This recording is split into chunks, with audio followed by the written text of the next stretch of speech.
Friends, welcome to PCS code. और आज हम बात करने वाले हैं रीट को लेके। रीट का एग्ज़ाम्स जो हुआ था उसमें मैंने क्या गलती करी, वो गलतियाँ आप रिपीट ना करें, इसीलिए मैंने इस वीडियो को बनाया है। तो ऐसी 5 गलतियाँ जो मैंने करी वो आप ना करें, क्योंकि एग्ज़ाम्स जो होते हैं ना, आप अपनी गलतियों से ना सीख कर हमारी गलतियों है जिन्होंने एग्ज़ाम दे रखा उनकी गलतियों से सीखें तो आपके लिए अच्छा हो सकता है। तो चलिए मैं बताती हूँ कि 5 ऐसी गलतियाँ मैंने कौन सी करी हैं जिनसे मैं फ़ेल होने से बची। हाँ, मेरे मार्क्स उतने ही हैं जितने एक एलिजिबल होते हैं रीट के लिए, रीट मेंस के लिए उतने ही मार्क्स हैं, उससे ज़्यादा मेरे मार्क्स नहीं हैं। तो क्या मैंने मिस्टेक करी?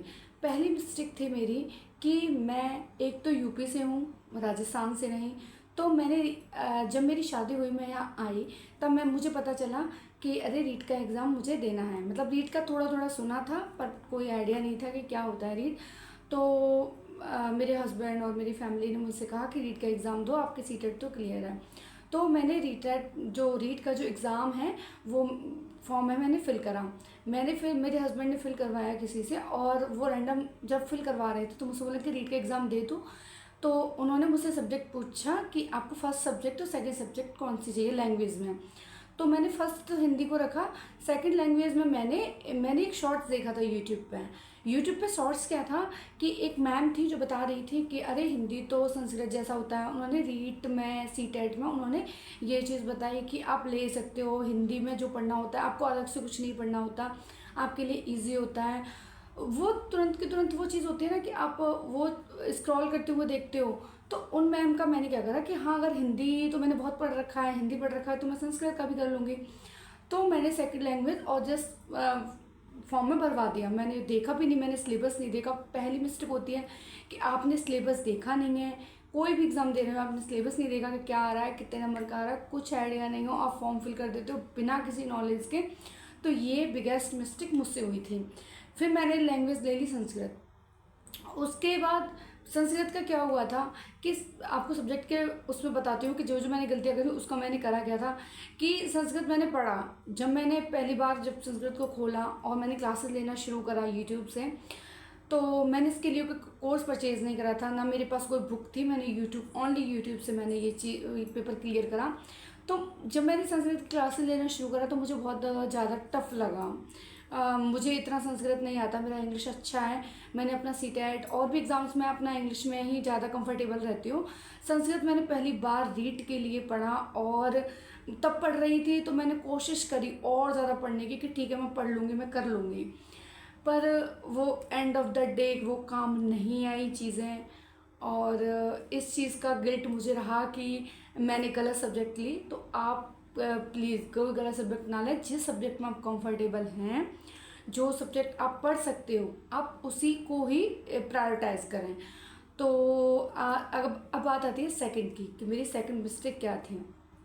सेकंड मिस्टेक थी, मैंने PYQs इतना ज़्यादा नहीं देखा था।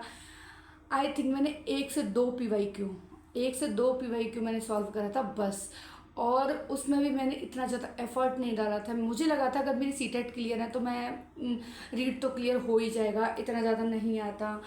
और मेरा लेवल 2 था साइंस और मैथ्स का, तो मुझे कॉन्फिडेंट था कि हाँ मैं कर लूँगी, मुझसे हो जाएगा।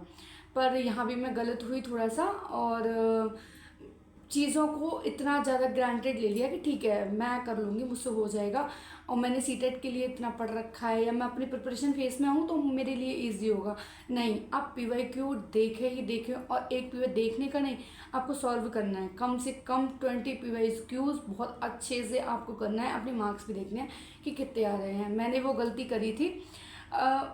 जब पेपर देने गई मैं, उस फेज में क्या हुआ था कि जब आप बात करते हैं अपनी तीसरी सबसे बड़ी मिस्टेक, तो फर्स्ट मैंने आपको बता ही दिया कि आपको जो फॉर्म भरते वक्त आपको ही देखना है कि मुझे कोई आइडिया नहीं था, तो मुझे रीड का पता नहीं था, तो मैंने इसीलिए फॉर्म ऐसे ही फिल कर दिया था मेरे हस्बैंड ने। तो उसका पहला आप देख लें कि आप कौन से सब्जेक्ट में आप कंफर्टेबल हो। दूसरा आपको PYQ देखना है। तीसरा आपको सिलेबस देखना है, सिलेबस पूरा पूरा एक एक टॉपिक अच्छे से देखना है। आपको 150 तो नहीं लेके आने होते, किसी को भी नहीं लेके आने होते, पर आप अच्छे नंबर गेन करते हो, अपनी नॉलेज के लिए करते हो, कोई भी हो तो ठीक है। मतलब मैंने जब सिलेबस को इतना अच्छे से डीप नहीं देखा, नहीं समझा, उस चीज़ को मैंने ग्रांटेड लिया बहुत, उस चीज़ से कि हाँ ठीक है, हो ही जाना मेरा। पर हाँ, मेरी मिस्टेक थी, बहुत बड़ी मिस्टेक थी, और मैं फेल होने से बची। तो ये 3 चीज़ें, और चौथी चीज़ थी मेरी कि मैंने इतनी पढ़ाई नहीं करी थी इसके लिए। उसी टाइम पे मुझे ससुराल आना पड़ा। 1 महीने पहले छुट्टी लेके आए थे ये, तो उसमें घर का काम, बहुत सारी जिम्मेदारियाँ आपके ऊपर होती हैं। तो मैंने जितना भी पढ़ती थी, मैं यूट्यूब से पढ़ती थी, क्लासेस लेती थी, और छोटे छोटे शॉर्ट नोट्स बना लिए, और इतना ज़्यादा उसको प्रायोरिटी नहीं दी थी कि नहीं, मतलब मुझे लगा था कि हो जाना है, इतना ज़्यादा पढ़ा नहीं था। पर ये मेरी बहुत बड़ी गलती थी। कोई भी एग्ज़ाम इजी नहीं होता है, कोई भी एग्ज़ाम ऐसा नहीं होता है कि आप ऐसे ही कुछ भी कर लो, है ना, मत पढ़ो आपका क्लियर हो जाएगा। नहीं, आपको सिलेबस, PYQs, ऑल सब कुछ देखना होता है आपको। हाँ, जो सब्जेक्ट आपकी अच्छी है उसमें कम पढ़ना होता है, पर पढ़ना फिर भी होता है। फिर चौथी मिस्टेक मैंने आपको बता दी कि मैंने पढ़ाई बहुत कम करी थी। हाँ, पर जितना मुझे टाइम मिला इस काम को भी लेके कि हाँ, मैंने घर के काम के साथ मैंने करा, तो ठीक है, वो चीज़ मैंने कर ली। उसके बाद 5वीं बड़ी मिस्टेक जो मैंने एग्ज़ाम हॉल में जाके करी है, वो एग्ज़ाम हॉल की मिस्टेक क्या थी मेरी कि 5 ऑप्शंस आए थे उसमें, ABCDE। तो मैंने जितने भी आज तक एग्ज़ाम दिए हैं, या जो मैं प्रैक्टिस भी करती हूँ, वो ABCD वाले होते हैं, 4 ऑप्शन वाले होते हैं। जब मेरी आंसर की आई तो मैंने वो चीज़ देखी कि गलत हुए हैं। जब क्वेश्चन पेपर आया और उसके बाद मुझे पता चला कि मैंने काफ़ी सारे क्वेश्चंस हैं वो गलत फिल करे हुए हैं, मैंने काफ़ी OMR जो क्वेश्चंस थे वो गलत फिल करे हुए हैं। उसकी वजह से मेरे मार्क्स कम हुए हैं। हालांकि मैं बहुत सोच समझ के भर रही थी, पर फिर भी आपसे 4, 5, 6 क्वेश्चन ऐसे होते हैं जो आप जानते हो वो भी गलत कर देते हो, कुछ OMR भी गलत पड़ जाती है। तो ये मेरे साथ हुआ था थोड़ा सा। और मेरा इस वीडियो को बनाने का पर्पज़ यही था कि जो मैंने गलतियां करी हैं वो आप लोग बिल्कुल भी ना करें, क्योंकि एग्ज़ाम्स क्रैक करना सबका होता है कि अरे हमारा एग्ज़ाम क्लियर होना चाहिए। तो थोड़ा सा मुझे भी लगा, मैं भी बाउंड्री लाइन पे थी, बिल्कुल बाउंड्री लाइन पे थी। तो मुझे ये लग रहा था कि अरे यार, ये कैसे हो गया कि मुझसे एग्ज़ाम पास क्यों नहीं हो रहा। तो वो चीज़ जब उसके बाद रिज़ल्ट आया तो वो पॉजिटिव था। स्टिल आई एम हैप्पी, क्योंकि मैं मेंस लिखने वाली हूँ। उसके बाद थोड़ा सा यही है कि आपने जो मिस्टेक करी वो कोई और ना करे, तो यहाँ मैंने करी थी। तो आप सबसे यही है कि आप अपना कोई भी फॉर्म फिल करें, बहुत अच्छे से करें, आपके सब्जेक्ट तैयार हों और आप प्रॉपर स्टडी को टाइम दें। तो कैसा लगा है वीडियो? अगर अच्छा लगा हो तो वीडियो को लाइक करें और मेरे चैनल को सब्सक्राइब करें।